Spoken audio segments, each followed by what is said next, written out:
Père, il y a tellement de bruit dans ce monde.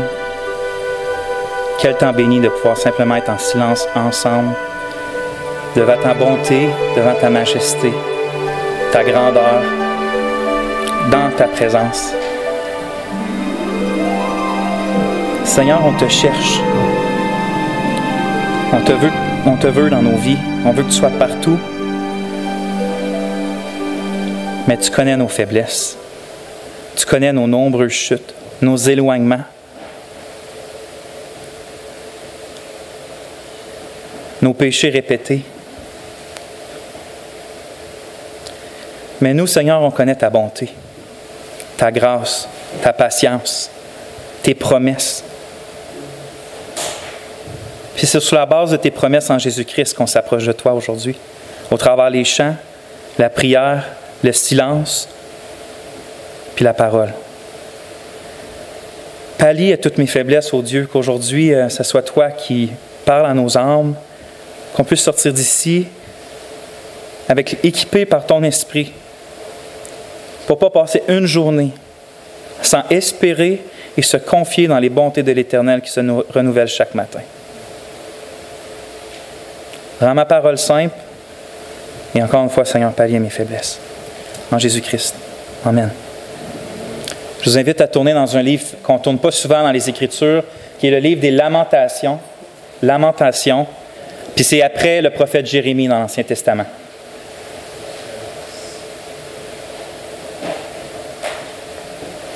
Donc, vous allez dans le milieu de votre Bible, c'est pas mal les psaumes, proverbes. Vous continuez de tourner vers la droite.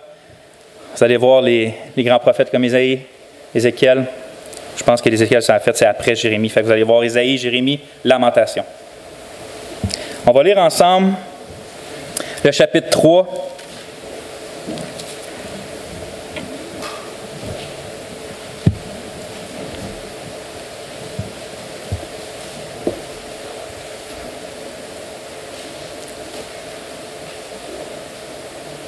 Puis on va lire les 26 premiers versets ensemble.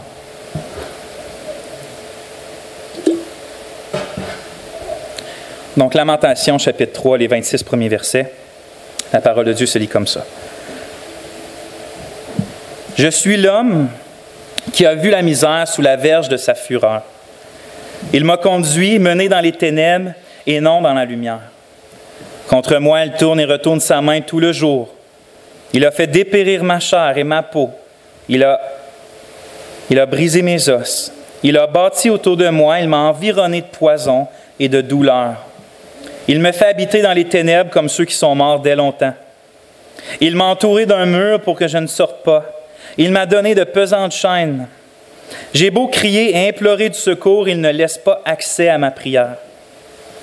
Il a fermé mon chemin avec des pierres de taille. Il a détruit mes sentiers. Il a été pour moi un ours en embuscade, un lion dans un lieu caché. Il a détourné mes voies, il m'a déchiré. Il m'a jeté dans la désolation. Il a tendu son arc et il m'a placé comme un but pour sa flèche. Il a fait entrer dans mes reins les traits de son carquois. Je suis pour tout le peuple un objet de raillerie, chaque jour l'objet de leurs chansons. Il m'a rassasié d'amertume, il m'a enivré d'absinthe. Il a brisé mes dents avec des cailloux, il m'a couvert de cendres. Tu m'as enlevé la paix, je ne connais plus le bonheur. Et j'ai dit, ma force est perdue, je n'ai plus d'espérance en l'Éternel. Quand je pense à ma détresse et à ma misère, à l'absinthe et au poison, quand mon âme s'en souvient, elle est abattue au-dedans de moi. Voici ce que je veux repasser en mon cœur, ce qui me donnera de l'espérance.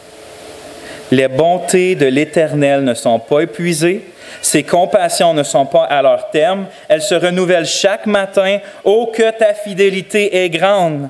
L'Éternel est mon partage, dit mon âme. C'est pourquoi je veux espérer en lui. L'Éternel a de la bonté pour ceux qui espèrent en lui, pour l'âme qui le cherche. Il est bon d'attendre en silence le secours de l'Éternel. Ce passage-là d'aujourd'hui est pour toi, puis moi. C'est pas, peut-être qu'on est surpris du langage dont on commence le chapitre 3 semblent des accusations contre Dieu. Dieu est présenté comme un ours qui surprend puis qui dévore sa proie, qui prend son arc puis qui tire dans le cœur de sa cible, de l'auteur qui écrit. Puis, mais vous avez vu, quand on arrive au verset 21, on dirait qu'on change bout pour bout, comme si ce serait deux chapitres complètement séparés qui n'ont rien à voir ensemble, mais pourtant ils ont tout à voir ensemble. Puis j'espère que c'est ce que l'Esprit va nous aider à voir aujourd'hui, comment ces deux parties-là du chapitre fit ensemble. S'il y a une réalité assez pénible qu'on contraste depuis la chute, que l'on constate, depuis la chute de l'homme dans le Jardin d'Éden, c'est que toute chose sur la terre dépérit. Même les super de très bonnes choses que Dieu donne, ça dépérit. La pourriture s'attaque aux aliments, la rouille s'attaque aux métaux, nos corps même n'y échappent pas, le dépérissement, on voit le dépérissement à vue d'œil, puis on retourne assez vite à la poussière de laquelle on a été tiré. De plus, ce n'est pas seulement les choses physiques qui sont sujets à dépérir, mais on se rend assez compte que si on ne fait pas des extrêmes efforts constants puis intentionnels, nos relations avec les gens, même les plus intimes puis les plus proches de nous, comme nos époux, nos parents, nos enfants, nos amis intimes, nos collègues, vont aussi dépérir, tout comme le reste. Par exemple, moi puis Gérard, une des choses qu'on a mis au clair quand on travaille ensemble ici à l'Église, parce qu'on avait vu que c'est quelque chose de vraiment dangereux, c'est à chaque mardi, moi puis Gérard, Dieu voulant, on se rencontre minimum 2 heures. Des choses à dire, des choses à pas dire, mais on se rencontre pour communier, parler, puis prier. Puis on fait ça ensemble. Pourquoi? Parce que c'est pas long que si on ne garde pas, puis qu'on ne travaille pas intentionnellement notre relation, ça dépérit. Exemple, juste en mai dernier, quand j'ai pris mon mois de congé, puis j'étais absorbé par les rénaux comme une marde sans tête, on va dire, qui, au lieu de s'asseoir au pied du Seigneur, travaille, bien, moi et Gérard, lui aussi, est occupé, puis on ne s'est pas vu une semaine. On n'a pas parlé 2 heures une semaine dans ce mois-là. Puis quand on est revenu en juin, puis qu'on s'est vu, on était comme, OK, on ne fait plus jamais ça. Parce que déjà, d'une part et d'autre, c'est facile de dire, ah ouais, mais là, il pense-tu que je suis comme ça? Tout de suite, ça a commencé, notre relation a commencé à dépérir. Puis c'est juste 1 mois, ça a parlé. Imagine quand on ne prend pas de temps avec nos femmes pendant trop longtemps. Les relations, si on n'investit pas dedans, dépérissent comme toute chose sur terre. Puis en face de ce triste dépérissement, c'est difficile de pouvoir s'accrocher à quelque chose de solide, quelque chose comme de sain, qui ne va pas tomber en pourriture entre nos mains, qui ne va pas nous glisser comme ça ne marche plus cette affaire-là ou ça n'existe plus, cette chose-là sur laquelle je m'appuie. Parce que nous-mêmes, on change, nos amis changent, nos époux changent, nos pasteurs changent, les situations qui nous entourent changent, puis parfois, ça change pour le mieux, oui, mais souvent, ça change aussi pour le pire. Ainsi, si ce à quoi on s'accroche comme sécurité, si à ce à quoi on s'accroche comme espérance, comme joie, comme source de paix, s'effrite à l'exemple de tout le reste qu'on voit sur la terre, bien, comment on va survivre? Et spirituellement, et psychologiquement, et émotionnellement, puis je pourrais même dire et physiquement à ça, quand tout s'effondre, tout s'effrite alentour de nous.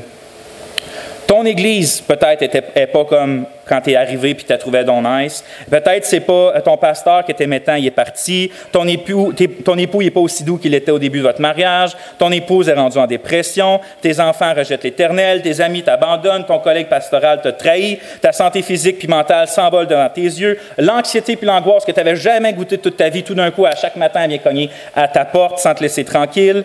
Ça peut être que tu perds ton travail, ta femme est adultère, tu es divorcé, tu t'es vraiment éloigné du Seigneur pendant trop longtemps. Vous voyez, ces situations-là peuvent arriver et arrivent à n'importe qui d'entre nous.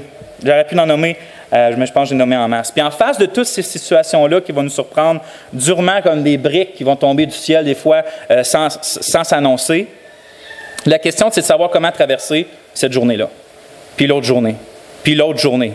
Parce que quand tout va bien, on ne se demande pas trop comment traverser la journée. Mais quand les briques nous tombent sur la tête, puis que ça ne marche pas comme on pense que ça devrait marcher pour notre bonheur, comment on traverse une journée à la fois?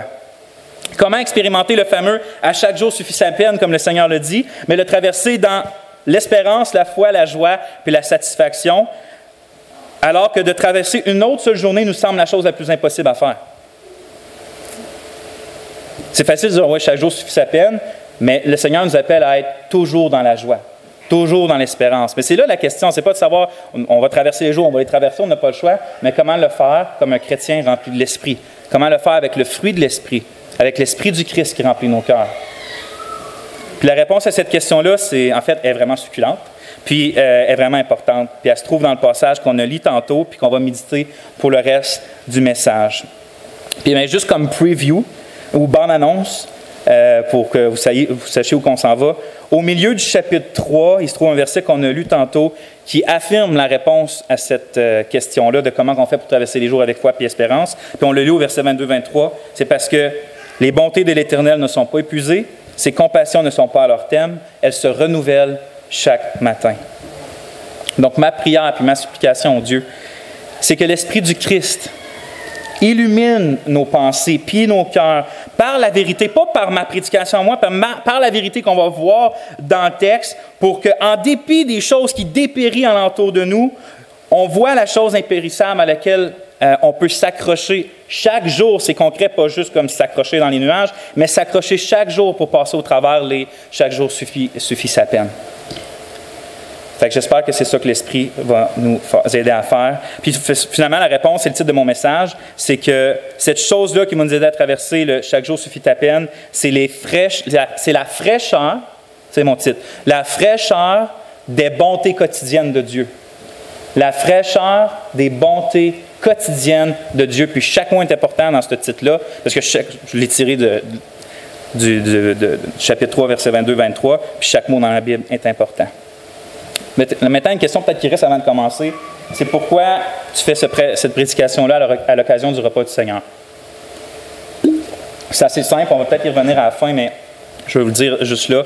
Le repas du Seigneur, on a vu que le pain qu'on va prendre tantôt représente puis nous rappelle le Christ qui a donné sa vie.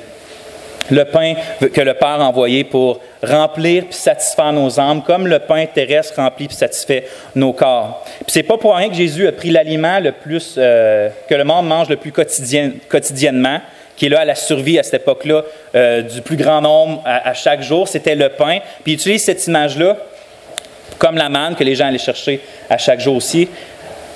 Parce que Christ ne veut pas dire qu'il est juste un sauveur ou lui qui satisfait notre âme à un moment donné dans notre vie. Il est le pain qu'on a besoin à chaque jour pour toujours. Puis ça va être le même pain qu'on va goûter avec succulence sans le péché qui va nous trahir, puis ça dans l'éternité. Puis, vu que le pain, le repas du Seigneur, oui, on le prend une fois par mois, nous, mais si on pense qu'on doit juste se rappeler que Christ est le pain de vie, puis en tirer des bénéfices au repas du Seigneur, on n'a pas compris le repas du Seigneur.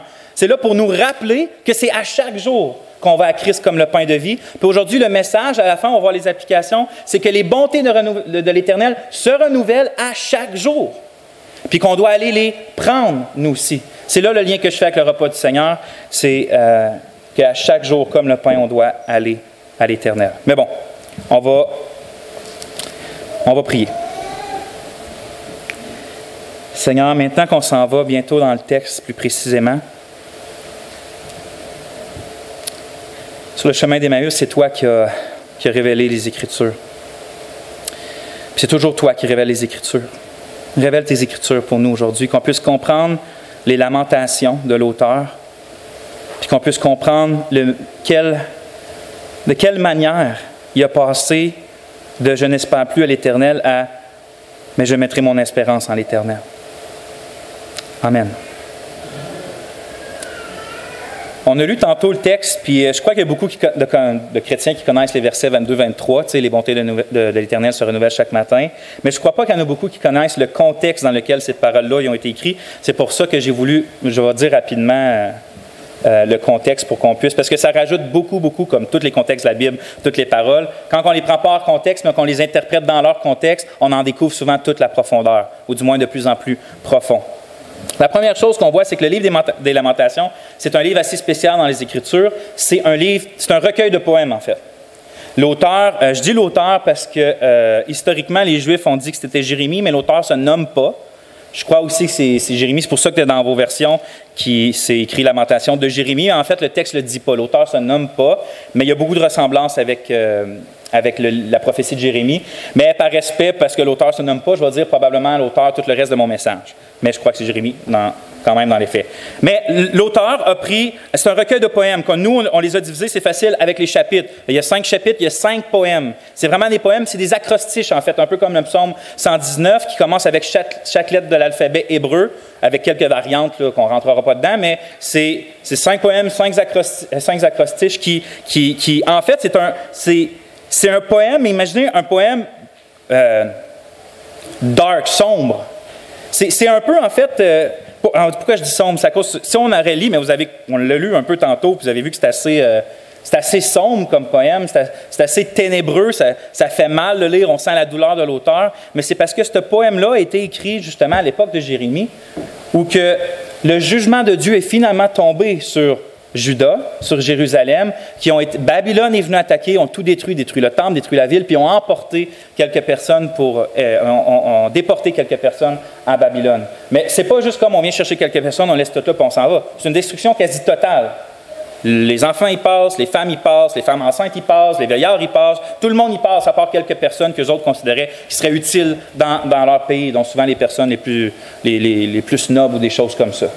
Fait que c'est dans ce contexte-là que lui va écrire, qui est un témoin oculaire, va écrire la douleur, la détresse que cause de voir ça. C'est un peu comme si quelqu'un aurait écrit des poèmes puis qui aurait vécu les camps de concentration nazis à l'époque, puis qui serait sorti de là, puis qui aurait écrit des poèmes de comment il se sent par rapport à ce qu'il a vécu là-bas. C'est aussi dark que ça, c'est aussi ténébreux que ça, les poèmes de lamentation.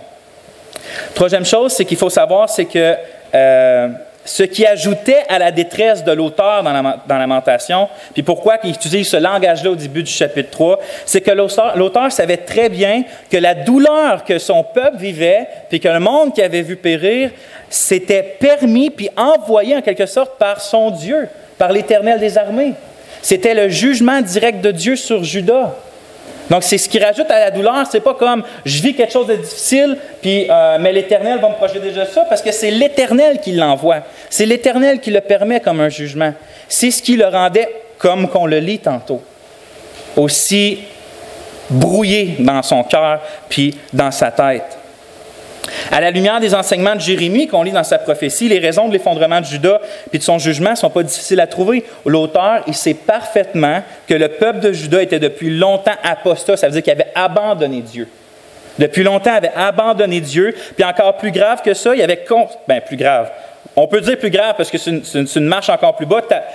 Tu abandonnes Dieu, et Dieu a constamment, dans sa miséricorde, envoyé des prophètes. Il dit très tôt le matin, je vous ai appelé à la repentance, je vous ai appelé à revenir à mes bontés, je vous ai appelé à revenir à moi. Puis on tuait les prophètes, en fait. Ils s'étaient réellement détournés de l'Éternel, puis ils n'en voulaient plus. Ils en voulaient plus de Dieu. Puis même, Dieu avait jugé les 10 royaumes du Nord, qui étaient d'Israël, puis il dit, sers-toi de ça comme exemple. Si tu continues dans les mêmes voies que les 10 tribus du Nord, tu vas subir la même conséquence. Mais ils ont décidé de se cacher les yeux, puis de continuer dans leur voie. Donc là, tout le monde savait dans le royaume du Sud,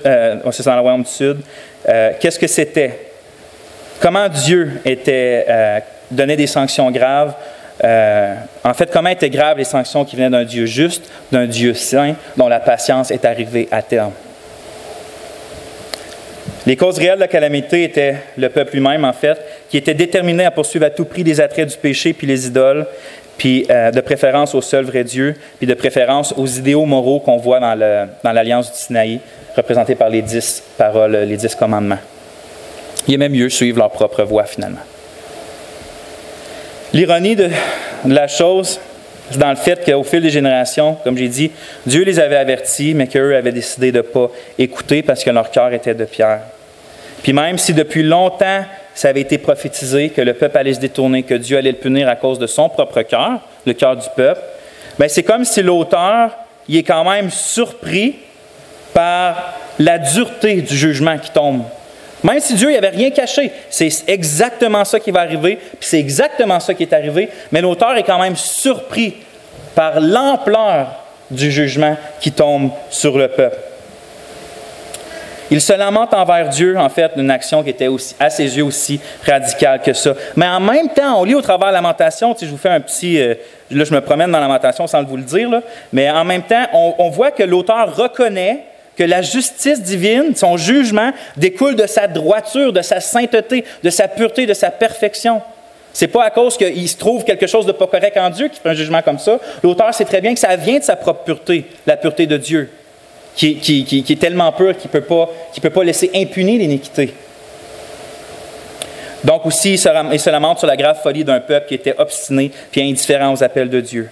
Mais même dans toute cette détresse-là venant du jugement de Dieu, l'auteur voit comme un rayon d'espoir, comme en une journée où les nuages sont tous noirs, mais qu'il y a une place où tu vois le soleil briller puis un rayon découler de ça. L'auteur, au travers de toute cette noirceur-là, voit un rayon d'espoir. Bien que Juda a été dévasté, son sort n'est absolument pas hors de portée d'une restauration puis d'un renouveau avec Dieu. Même dans le désespoir, le peuple de Dieu n'est jamais sans espoir, puis ça, parce que les bontés de Dieu ne sont jamais épuisées. C'est dans ce contexte-là, dark, qu'on a notre verset 22-23, où que les bontés de l'Éternel se renouvellent chaque matin. C'est ça pour la mise en contexte. Maintenant, on va lire ensemble, pour mon deuxième point du message, j'aimerais ça qu'on voit la réalité des détresses extrêmes dans la vie chrétienne, puis on va lire ensemble, on va relire les versets 1 à 18 du chapitre 3. Puis prenez une attention parce que l'auteur, peut-être tantôt on le voyait moins, on était peut-être surpris, mais là, il parle vraiment de Dieu quand il parle de celui qui l'attaque puis qui lui fait vivre des malheurs. Regardez bien. « Je suis l'homme qui a vu la misère sous la verge de sa fureur, en parlant de Dieu. Il m'a conduit, mené dans les ténèbres et non dans la lumière. Contre moi, il tourne et retourne sa main tout le jour. Il a fait dépérir ma chair et ma peau, il a brisé mes os, il a bâti autour de moi, il m'a environné de poison et de douleur.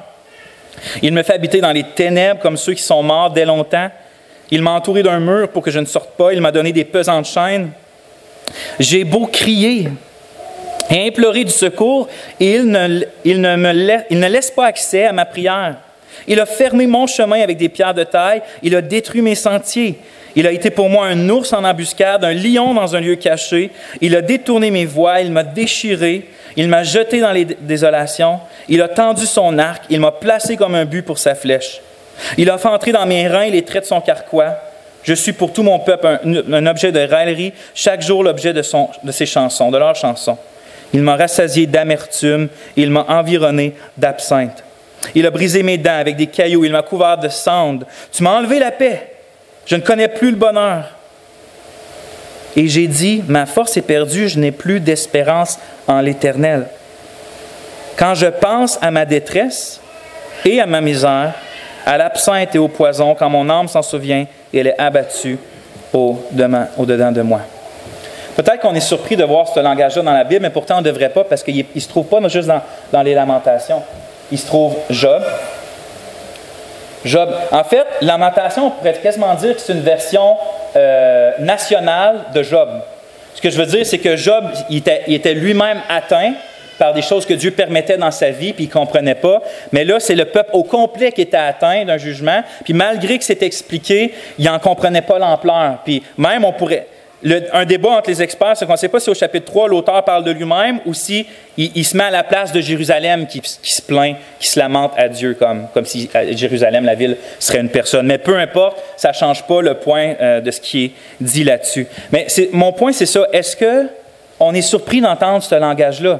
Peut-être ceux qui ont extrêmement souffert ne seront pas surpris. Mais pour ceux d'entre nous qui n'ont pas expérimenté des choses si accablantes dans notre vie, peut-être qu'on a de la misère à comprendre ça. Puis comment ça Dieu peut permettre dans sa Bible de quelqu'un qui dit « J'ai plus confiance en toi, j'ai plus espérance en toi ».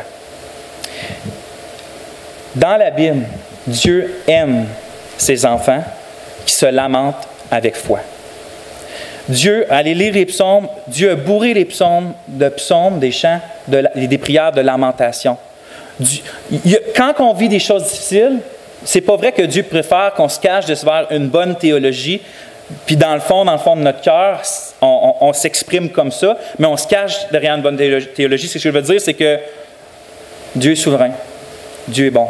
Puis qu'on se cache juste derrière ça, mais que dans le fond, nous, on ne comprend vraiment rien, on aurait le goût de crier, on aurait le goût de déchirer, mais on ne le fait pas parce qu'on est on est correct. En français, on est politiquement correct. Merci, mon frère. Devant Dieu, puis devant les frères et sœurs. Mais c'est l'Esprit de Dieu qui a inspiré les psaumes de lamentation, c'est l'Esprit de Dieu qui a inspiré Job, c'est l'Esprit de Dieu qui a inspiré lamentation. Dieu veut qu'on s'exprime. Ce qu'on vit, que Dieu permet dans nos vies, Dieu veut qu'on l'exprime. Il veut si on ne croit pas en lui, si on doute de lui, il veut qu'on lui exprime, il veut qu'on lui dise de ça. C'est correct de ne pas comprendre, on ne peut pas tout comprendre. L'auteur, il ne comprend rien, même si c'était écrit dans Jérémie. Il sait avec, c'est à cause du jugement, il regarde ça et il dit, parce que c'était horrible, il y a des femmes qui mangeaient leur enfant pour subvenir au ciel. Il regarde ça et il dit, non, c'est trop terrible. C'est trop terrible. Dieu il nous a complètement dévastés. Donc, je ne sais même pas si je peux avoir encore espérance en l'Éternel. Mais est-ce que vous exprimez vos plus profondes lamentations des choses difficiles que vous vivez? Parce que de ne pas les exprimer, c'est de l'incrédulité la plupart du temps. Mais aller lire les psaumes, ils réussissent d'une façon, c'est un art, mais ils réussissent à exprimer leur lamentation avec foi. Parce que les exprimer à Dieu, c'est un acte de foi en soi. D'exprimer nos doutes à Dieu, c'est un acte de foi. Des fois, on peut penser, je ne suis même pas sûr, je ne dois pas sauver, parce que je doute. Je ne dois pas sauver, puis là, tu pries à Dieu, Dieu, je suis sauvé, je ne suis pas sauvé, je doute, je ne dois pas être sauvé, je ne dois pas être ton enfant, tu ne dois pas m'aimer. Mais regardez l'auteur, il dit carrément, il ne peut pas le dire plus clairement, je n'ai plus d'espérance en l'Éternel. Puis plus loin, il va dire, voici ce qui va me donner de l'espérance. Puis à la fin, il y a de l'espérance. Les doutes, ce n'est pas signe d'absence de foi. Les doutes, ce n'est pas un signe d'absence de foi. Ce que je veux dire, ça peut être un signe de la maturité de la foi, mais ce n'est pas un signe de l'absence ou de la présence de foi. En fait, même, j'ai déjà lu un auteur qui dit, quelqu'un qui doute, c'est même un plus grand signe de la foi que quelqu'un qui croit tout simplement pas. Il y a une différence entre les doutes et l'incrédulité dans le Nouveau Testament. D'être incrédule, qui est de croire Dieu menteur, de donner des mauvaises paroles à Dieu, de tout simplement pas croire Dieu, c'est pas la même chose que de croire mais de douter. De croire comme Thomas, qui devant la grandeur de ce qui se passe, doute.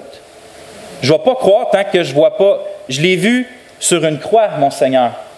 Je l'ai vu comment il était déchiré. Puis je l'ai vu je sais qu'il est dans le tombeau. Puis là, vous me dites que vous l'avez vu. Moi, je ne croirai pas tant que je ne vois pas, quand je ne mets pas mes mains dans ses trous puis dans son côté. Il croyait, Thomas, mais il doutait en même temps.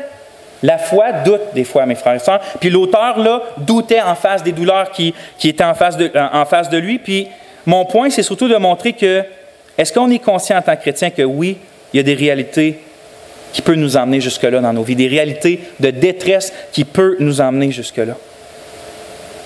Afin qu'on ne soit pas surpris si ça nous arrive. Ou on pense vraiment que la vie chrétienne, c'est de marcher constamment sur les eaux, puis jamais caler.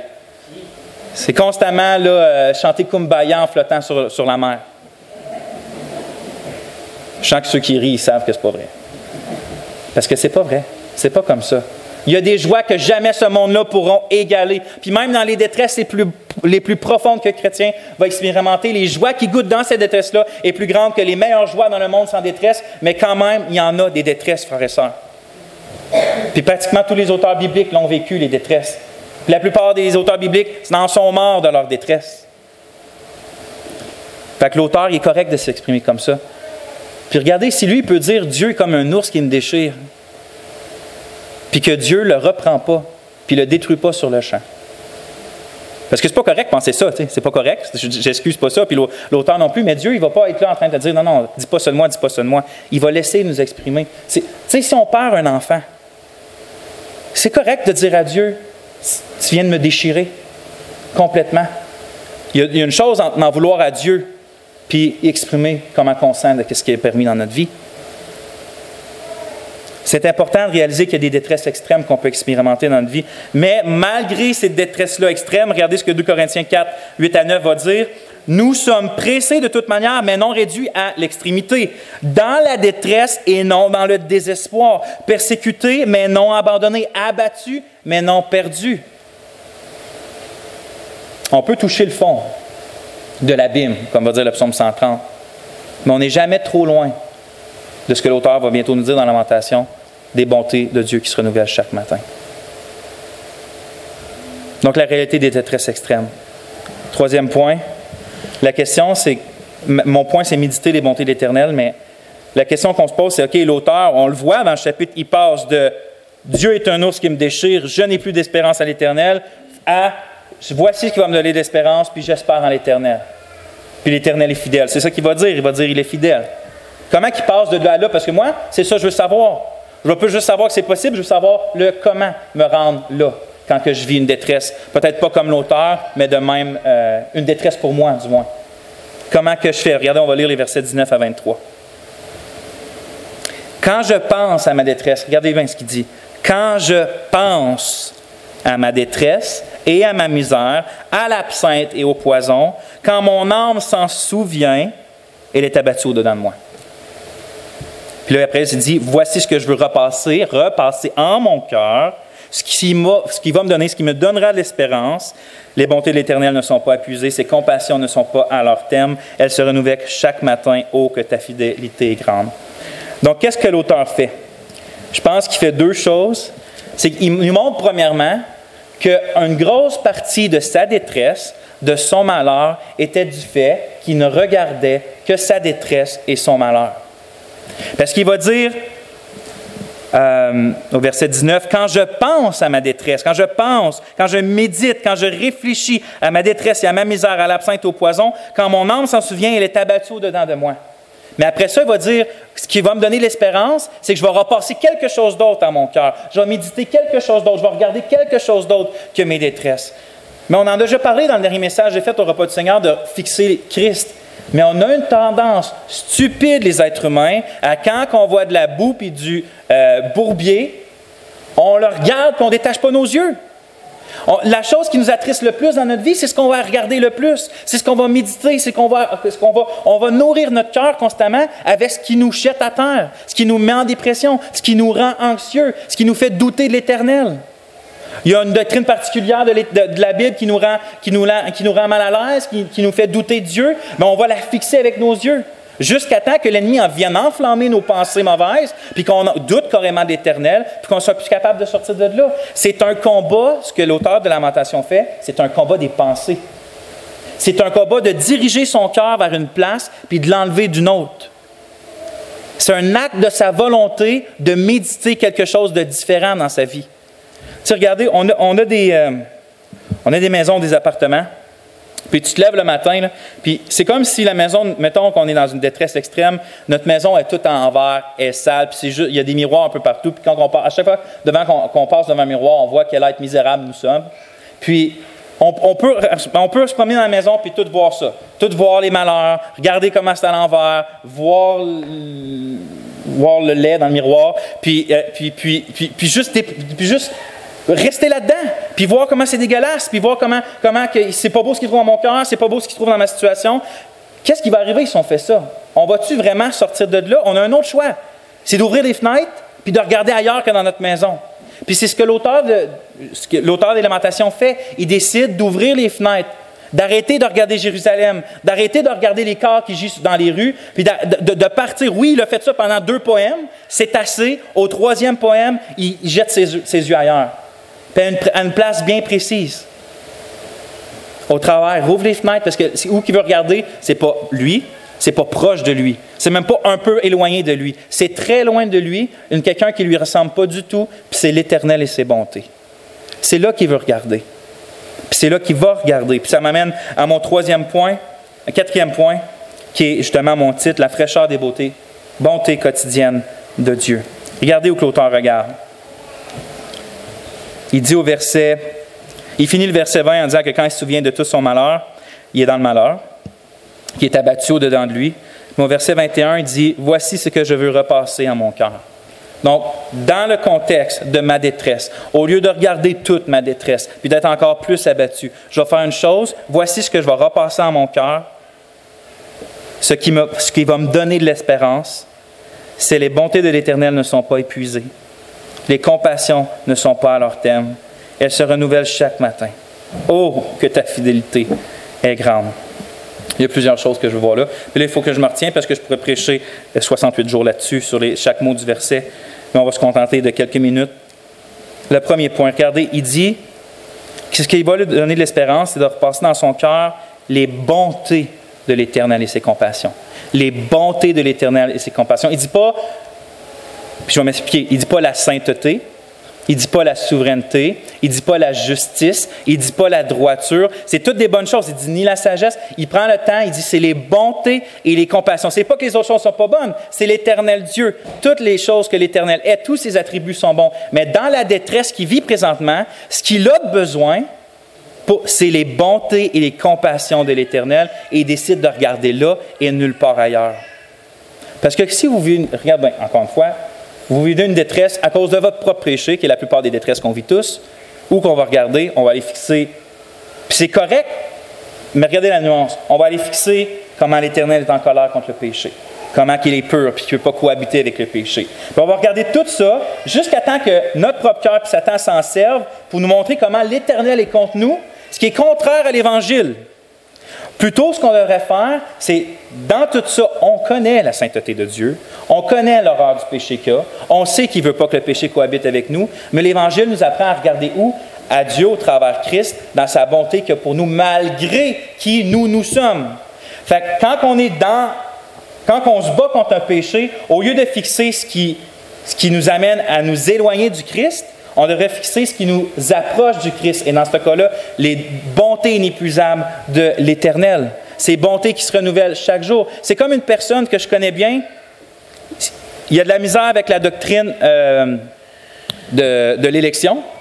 Puis, qu'est-ce qu'il va faire? C'est qu'à chaque fois qu'il arrive quelque chose, exemple, on va dire quelqu'un de sa famille décède, puis il ne sait pas s'il était à l'Éternel ou non. Ce qu'il va faire, c'est qu'il va tout de suite aller méditer la doctrine d'élection. Il va dire, était-tu élu? Il n'était pas élu? S'il n'était pas élu, comment il y avait une chance de pouvoir croire? C'est-tu la faute de l'Éternel? C'est-tu pas la faute de l'Éternel? Au lieu de juste aller se confier puis se noyer dans les bontés de l'Éternel.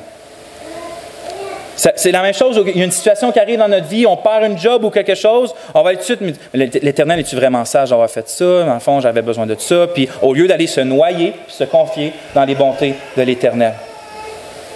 Dans nos détresses, oui, on veut une saine compréhension de la souveraineté de Dieu. On veut une saine compréhension de sa sagesse, sa justice, sa sainteté. Mais ces choses-là, c'est bon d'avoir une saine compréhension avant d'être dans la détresse. Pour qu'elles nous soutiennent dans la détresse au lieu de venir nous accabler davantage par Satan qui vient en profiter. Tandis qu'on est dans la détresse pour nous mêler avec tout ça. Mais la bonté de l'Éternel, tu ne peux pas te mêler dessus ça. Qui peut se mêler sur le fait que Dieu nous a tant aimés qu'il a envoyé son Fils dans le monde afin que quiconque croit en lui ne périsse pas, mais qu'il ait la vie éternelle? Comment on peut être mêlé là-dessus, sur le désir de Dieu de vouloir notre bien puis de veiller à nous? Il n'y a personne qui peut nous mêler là-dessus quand on se confie dans les bontés de l'Éternel. Donc, la première chose que l'auteur fait, c'est qu'il faut regarder les bontés, les compassions. Mais regardez comment il est décrit. Il dit qu'elles sont quotidiennes. Les bontés qu'il fixe, ce n'est pas juste une bonté passée. L'Éternel était bon avec moi dans le passé ou il promet d'être bon dans le futur. Ce n'est pas juste une bonté qui est là une fois dans la semaine ou 2 fois dans la semaine, le dimanche puis le mercredi quand tu es à l'église. C'est ni une bonté qui est juste là à Noël, à Pâques. Ce n'est pas une bonté qui est là quelques jours par année. C'est une bonté qui est là quotidienne. C'est ni une bonté qui est là juste quand tu es un bon chrétien, puis ce n'est pas une bonté qui part quand tu n'es pas un bon chrétien. C'est une bonté qui est là quotidiennement pour ceux qui sont en Christ, bien sûr, pour ceux qui appartiennent à Christ, mais qui marchent bien ou qui ne marchent pas bien, qui soient sous la discipline de Dieu ou pas sous la discipline de Dieu, comme Jérusalem est en ce moment sous la discipline de Dieu. C'est dans ce contexte-là que ça dit, je vais avoir de l'espérance pareil, parce que les bontés de l'Éternel sont quotidiennes. C'est pour ça, c'est le fait que les bontés de Dieu sont quotidiennes qu'on peut vivre le « chaque jour suffit sa peine ». On peut vivre chaque jour parce que les bontés de Dieu sont quotidiennes. C'est pas juste, Dieu n'a pas juste été bon une fois en nous créant, bon une deuxième fois en nous sauvant, ensuite ça, il va être bon une troisième fois en venant nous chercher. Dieu est bon chaque jour. Infiniment bon chaque jour pour nous. Puis regardez, vu qu'il dit quotidienne, ça veut dire que sa bonté qui commence le matin met fin à l'autre journée, la veille. Ça, c'est-à-dire que peu importe ce qui s'est passé dans la veille, peu importe ce qui s'est passé la veille, pour celui qui se tourne avec foi et repentance avec Christ dès le matin, c'est la bonté qu'il va trouver. Et rien d'autre. La grâce, la bonté et la compassion de Dieu. Mais il dit en plus qu'elle n'est pas juste quotidienne, il dit qu'elle se renouvelle chaque matin. Elle se renouvelle. Puis c'est pour ça que j'ai appelé mon titre « La fraîcheur des bontés quotidiennes de Dieu ». Parce que C'est chaque jour que la grâce est nécessaire. Puis Dieu ne nous donne pas, comme à notre conversion, un sac à dos rempli de grâce. Puis il dit, t'offres jusqu'à la fin avec ça. Gaspille-en pas trop. Pêche pas trop souvent parce que des étiquettes de pardon, il n'y en a pas. Il y en a juste un nombre minimum. Dieu ne nous donne pas un sac rempli de grâce pour qu'on parte puis qu'on fasse attention parce qu'un jour, on pourrait peut-être l'épuiser avant d'arriver à la fin. Les bontés de Dieu se renouvellent chaque matin parce qu'on en a besoin chaque matin. Puis en fait, il nous donne exactement ce qu'on a besoin pour chaque jour, ni plus ni moins. Dieu connaît ce qu'il met devant nous et chaque jour, il nous donne la grâce nécessaire de passer au travers. Fait que peu importe la chose terrible que vous vivez, à chaque jour, ou même, tu sais, je dis des choses terribles, mais ça peut être n'importe quoi. Ça peut être votre mari ou votre femme qui est rendu bizarre. Ça peut être les enfants ça peut être n'importe quoi. Votre job, ça peut être votre humeur. Peu importe. Chaque jour, Dieu vous donne une grâce exactement pour ce qu'il vous met devant vous dans cette journée-là. C'est pour ça que j'aime en même temps tant la doctrine de la souveraineté de Dieu, de savoir savoir qu'il est souverain surtout, puis que ce qui arrive dans ma vie, c'est pas comme en dehors du plan de Dieu. C'est parce que je sais que s'il permet quelque chose dans ma vie, le matin même, il a prévu dans mon sac à dos la grâce pour cette journée-là. Puis regarde quoi, si je ne la prends pas comme il faut parce que j'ai été stupide dans cette journée-là, puis j'ai décidé de m'éloigner de l'Éternel au lieu d'avancer, bien demain matin, il va renouveler la grâce. Il va enlever elle d'hier, puis il va en mettre la nouvelle pour la journée qui s'en vient. Puis si cette grâce-là nouvelle que j'ai besoin, c'est un appel à la repentance, il va la mettre dedans. Puis par son esprit, il va m'aider à retourner à lui. Les grâces de l'Éternel sont fraîches parce qu'elles se renouvellent de chaque matin. Par exemple, un exemple concret, ça pourrait être que tu brises, comment ça influence notre vie? Tu s'en vas à Montréal, puis direct dans le milieu du parc, tu n'as pas de téléphone, tu n'as pas rien, mais ton auto décide de péter.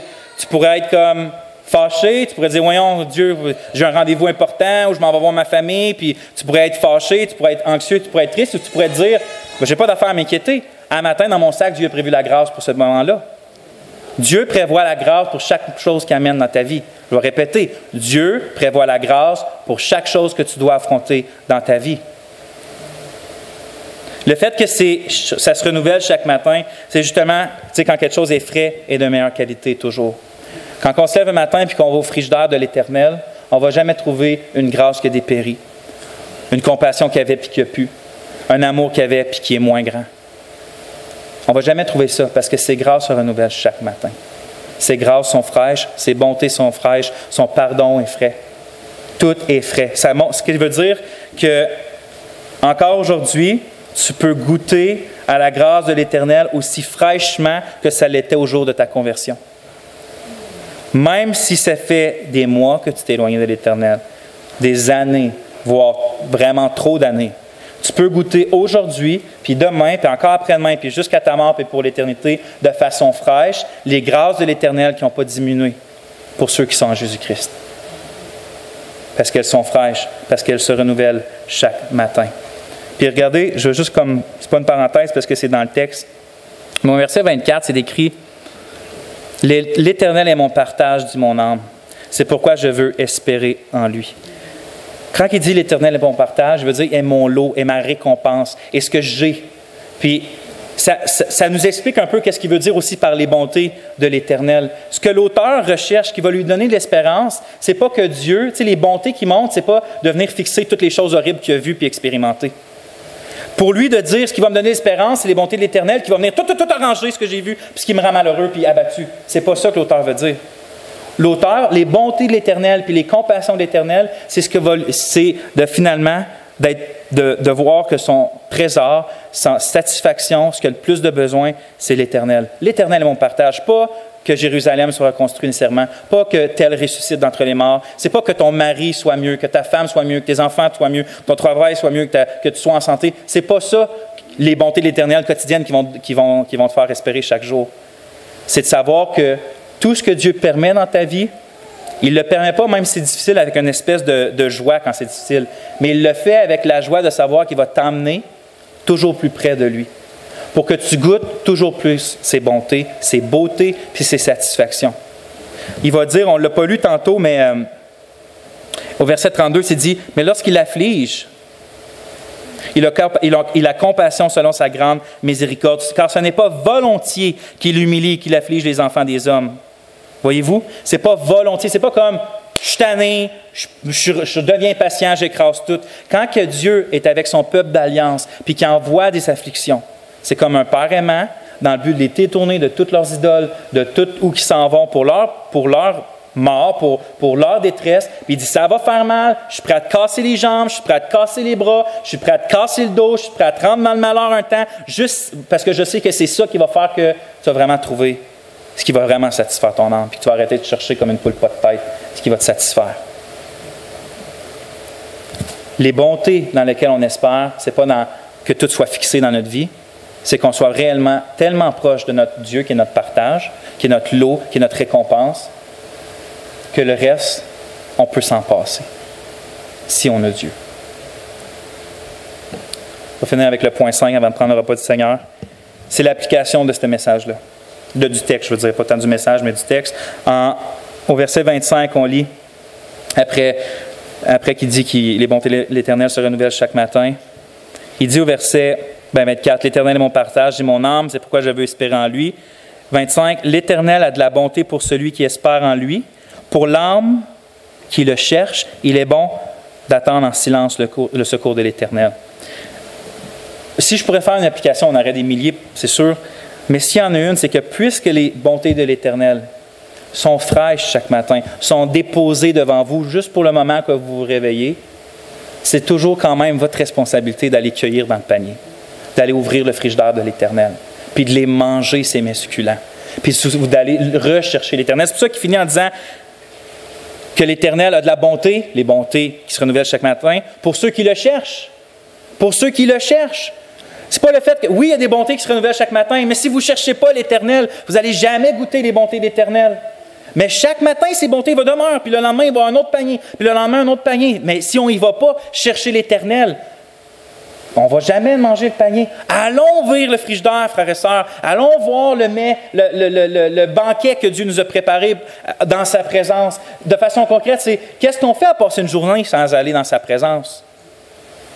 Tu sais, que les bontés de l'Éternel, ce n'est pas juste de se lever et de dire « Oui, les bontés de l'Éternel vont être aujourd'hui », puis partir dans sa journée. Arrête-toi donc, les méditer, ces bontés-là. Arrête-toi donc, aller les chercher auprès de Dieu, dire « Seigneur, je ne les sens pas aujourd'hui.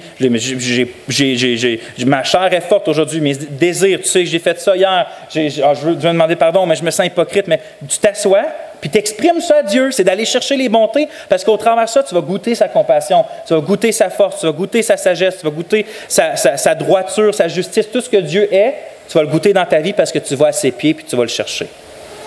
Mais si tu ne vas pas les chercher, attends-toi pas à rien.